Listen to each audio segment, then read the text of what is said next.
এবার মুর্শিদাবাদের নবগ্রামের 5 গ্রাম পঞ্চায়েতের বিরুদ্ধে নবগ্রামের বিধায়ক কানাই চন্দ্র মণ্ডল বাংলার বাড়ি সার্ভে করা নিয়ে দুর্নীতির অভিযোগ করেন।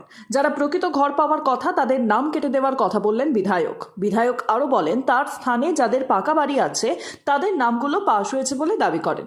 এই প্রসঙ্গে প্রধান সালমা ইয়াসমিন তিনি বলেন, যিনি অভিযোগ করেছেন তিনি যেহেতু বিরোধী দল তাই হয়তো এরকম কথা বলেছেন। এই বিষয়টি ব্লক লেভেলের বিষয় পঞ্চায়েত এবং এ বিষয়ে কি করে হস্তক্ষেপ করতে পারে, যেখানে অন্য পঞ্চায়েত থেকে সরকারি স্টাফ নিয়ে এসে এই সার্ভে করা হয়েছিল, সেখানে তার কর্মীরও অনেকের নাম বাদ গেছে। তিনি কি তার কর্মীদের নাম বাদ দেবেন সেই প্রশ্ন করেন। তিনি এই নিয়ে ব্লকের কাছে জিজ্ঞাসা করতে যান, তখন ব্লক তাকে বলে পুলিশ ভেরিফিকেশন করে নামগুলো বাদ গেছে। এরকম নাম বাদ যাওয়ার ঘটনা নবগ্রামের সমস্ত পঞ্চায়েতেই হয়েছে।